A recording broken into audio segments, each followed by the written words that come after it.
Hey guys, and welcome back to Light Views. I know it's been a while. Life has been lifing. It's 2021. We've been a year into the Rona, and it's still not easy and it's still not fun. In fact, things are getting bad again. Case numbers are going up, and hearing the sounds of ambulances more and more. So that's always fun. Anyway. Just wanted to talk quickly about Loki. I just finished watching the third episode. Oh yes, I also watched Falcon and the Winter Soldier. That was actually pretty good. I was surprised how good that was. I wasn't actually expecting much from that, but anyway, deviating. Loki, episode 3. Okay, let me just talk about episodes 1 to 3 together. So, I didn't know what to expect. Even after seeing some of the trailers, I was just like, in fact, I avoided some of the trailers because I wanted to come in blind. And I must say, the first episode did leave me a little whelmed because I was expecting guns blazing, lots of big drama. But then when I compared again to episode 1 of WandaVision, for example, which I absolutely love, I think it's because I was expecting too much because I had all of WandaVision back in my mind. Whereas episode 1 was just starting things off. And it started things off exactly where we expected it. And what progressed then was more of an introduction to Loki, the character. Because we start off with a Loki who has not gone through all the things that we know he's gone through. This is Loki from the Avengers. He hasn't gone through Ragnarok. He hasn't gone through he isn't Ragnarok. He hasn't gone through Thor the Dark World. He hasn't gone through Ragnarok. He hasn't seen all these things and experienced all these things that Loki has. And he kind of has to, in a short space of time, during this episode when he meets the TVA and experiences all the things that happen to the TVA. And it's quite interesting because you see his character develop. He isn't instantly the Loki that we know. He's sort of someone else who is seeing these things and experiencing his emotions firsthand and trying to then find his place because he's looking at someone live his life. He's looking at someone doing things that he wouldn't necessarily understand. He's, for example, seeing his alliance with Thanos end painfully because Thanos kills him in Infinity War. So we're seeing that this Loki is going through all these emotions at once and is trying to figure out, okay, what does he want to do? Who is he? And he also has a very interesting conversation with Mobius, who confronts him on who he really is. And we get to find that actually he is just a mischievous person. He's not really a badass who kills for the fun of it. He does it for approval and to put on a show of being strong because he has to live with people, or he has to live a life where he has to seem strong. So that was interesting. That's the one thing I took away from episode 1. We don't get to see the villain, we get an idea of the villain, we get to see what they're doing, and we don't see the full plan, just that they're planning something. And then we also introduced to the TVA, and it's very Men in Black, sort of, but with time, which is interesting, which can work. I don't think it does work in the context of Loki, but I'm thinking as an entity, it isn't as smooth and well managed as they would like to let on, and it starts showing here and there. I love the characters though in the TVA. Don't know all the characters' names though, but Gugumbata Ro is there, and I forgot the actress from what's this show? What's the show again? I just forgot the name of this show. Are you not ashamed of yourself? Are you not embarrassed? This is really embarrassing.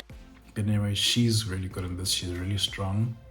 And going forward, actually, even in the episodes 2 and 3, she comes across very well. She shows her acting chops very well, which we saw already in the show that shall be mentioned here. Anyway, so episode 2 they finally get Loki to be on board. They finally got Loki to be on board, and they having him now as an agent, but as a rogue agent, because he's a variant. If you want to know what all the terms that they use are, I'd rather go check out an in-depth Wikipedia, because like there's a lot of information they dump us with.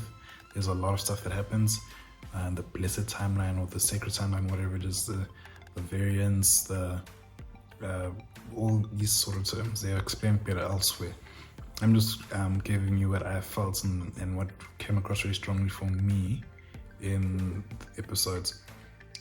The characters in the second episode then have a challenge, because the bad Loki is out there doing things. And immediately when I saw in episode 1 that we weren't shown the face of Loki, I immediately knew it was going to be a female Loki, because they were creating that sort of tension that, oh, you don't know who it is, you don't know what they look like, but it's definitely Loki. So then the only other option was a female Loki. And interesting to me, because I play a mobile game, a Marvel game, when I saw that Loki using their powers and you see the tinge of green, immediately the first thing that came to mind was Enchantress. And at the end of the episode, when you finally see the face of the female Loki, and we see that that she's blonde, I immediately knew that, okay, this is a sort of a conjoining of Enchantress and Loki, especially because of the way she uses her powers. Enchantress is a comic book character, straight from the Marvel comic book characters. So I already felt like, okay, they're just merging the two characters together, female Loki and Enchantress, to give us this character. And it works really well, because she's her own person. She's not straight from the comics, and she's not necessarily a female Loki. She's her own character, and it works really well. Episode 2 was very interesting, because you started seeing the multiverse pop up because of what the female Loki Enchantress Sylvie is doing. And the goal, clearly, for me, now this is me talking about her goal, even though I haven't mentioned episode 3, her goal, I feel like she wants to be able to live her life her own way, without having her timeline and herself erased by the TVA. Because as much as the TVA views her as a rogue, as a variant, she's an individual who's just living her life. And it's interesting to me, because she says in episode 3 that she spent her entire childhood basically growing up being chased by the TVA, which means that she wasn't meant to exist. A female Loki wasn't meant to exist. So the TVA felt like, no, this isn't what is meant to be for the sacred timeline. So the only Loki is the one that died by the hand of Thanos. So this one is a rogue. But to her, she doesn't see herself as a rogue. She sees herself as an individual. And I think that then points out that the TVA isn't necessarily good guys. And I think this has been teased and being shown very strongly, that the mission of the TVA, or the timekeepers, or whatever they call themselves, the lizards, as Loki calls them, isn't really as benign as it makes it out to be. Because as much as they want to keep to the sacred timeline, it means that many lives have to come to an end to allow for one timeline, or one story, I think that's a better way to say it, one narrative to come through. Because if you have multiple narratives, then you have what they call a multiverse, which means that someone in one multiverse might want control over all the multiverses, which leads to the multiverse of madness, which is explained in episode 1, and I think even with it again in episode 2. So the issue is that they don't want multiple timelines because of a previous war, but the cost of that is in that, in essence, people who have no idea, who have no intentions of ruling multiple timelines, are then have to have their lives ended, or have to have their story or narratives ended, simply because the TVA believes they are going to create a variant timeline, or because the TVA announces them as a variant timeline. So yeah, that's what I found very interesting. Episode 3, I feel, is probably the best episode so far.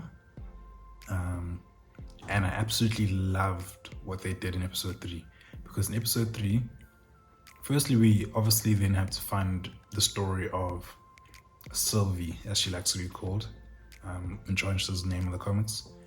And we get to understand where she comes from, what she did a little bit, not the full story, and how she grew up. And it's very interesting because she doesn't, even Loki is confused because she doesn't behave like him. She obviously doesn't use guile, she doesn't use charm or smom or whatever you want to call it to try to get away. She mainly works from the shadows or is very upfront and violent and strong and determined and kind of headstrong. Whereas Loki is obviously the charmer, the silky smooth smiler and whatnot and whatnot. So we get to see those two working in that way. And they're forced to work together because they're stuck on the planet, obviously, that's about to be bombarded. And you get to see them working together and creating a relationship. And you're seeing that it's not like where you'd have a clone and an original, like in the show Invincible, where they are basically same personality bouncing off of each other. But it's more of like two different people having an interaction. And I found it very wonderful because it reminded me of the actual relationship between Loki and Enchantress in the comics. Because Loki and Enchantress actually have a very interesting relationship in the comics. And I felt like that's what they were using as a basis for this Loki and Sylvie. So it worked really, really well for me. The personalities came across very strongly. The chemistry was very, very good. And you can see that their biases and their ways of doing things came to a head, and they also allow them to work together as well. His abilities, her abilities, their strengths, that it allowed them to work very well. So we moved from a buddy cop sort of thing in episode 2 to a different, almost Mr. and Mrs. Smith sort of vibe, but like different as well because they're obviously the same person. So it's not really like they're in love. They're not going to be in love. And also, because it's Pride Month, they let us know that yes, Loki and Lady Loki are definitely bi. They just dropped it right there, like it's like nothing happened, and I could hear the Twitter fingers typing away happily at the fact that Loki is definitely bi.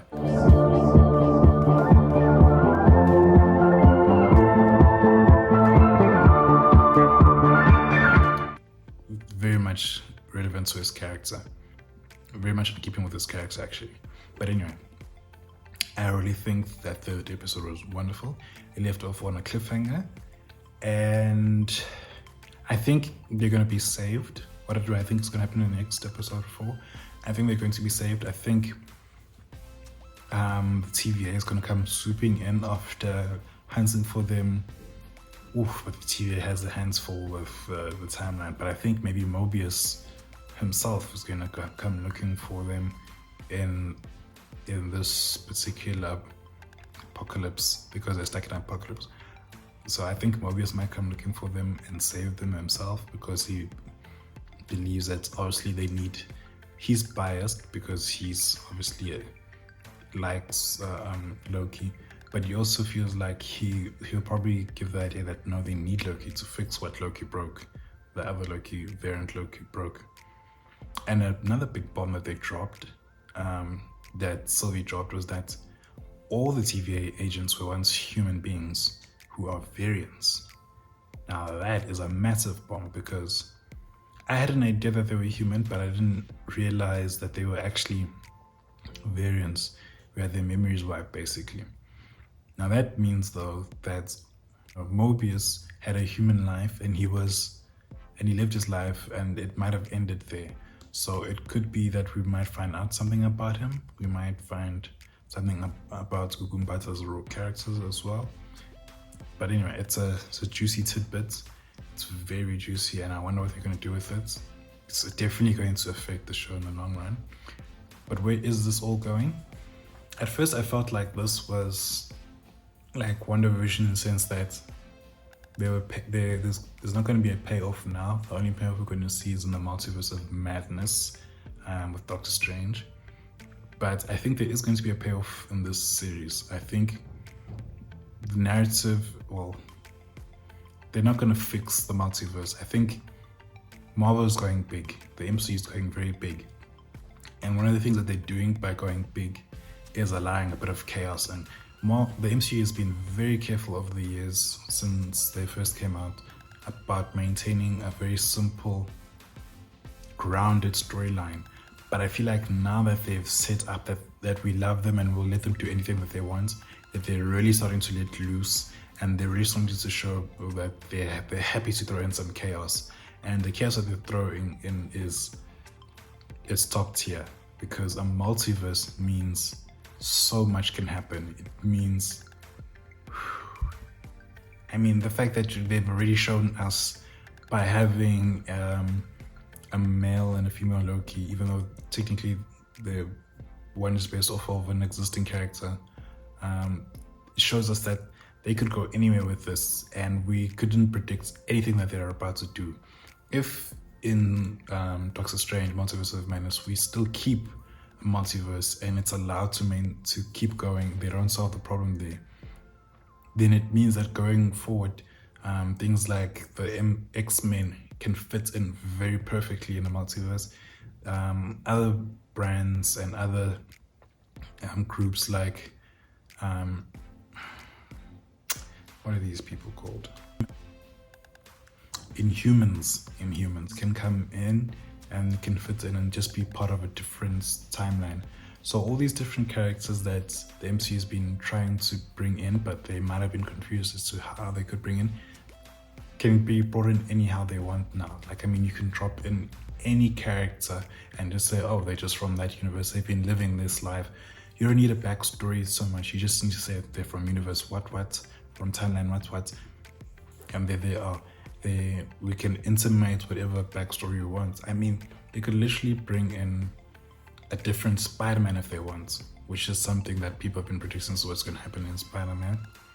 The Spider-Man that's coming in September or December or November or whenever that Spider-Man movie is coming out, and it could work very well. But anyway, my thoughts so far on Loki: 10 out of 10. Especially this past episode 3, I think is very, very strong, very, very well done. I love character-driven stories, and this episode was very much character-driven. There was a plot, obviously, something was supposed to happen, and it did sort of happen, but the main focus for the story in episode 3 was the character of Sylvie and the character of Loki, and how they interacted and how they got to know each other and how they got to understand inversely about the timeline and variants and what is really going on. So yeah, that's my thoughts on Loki.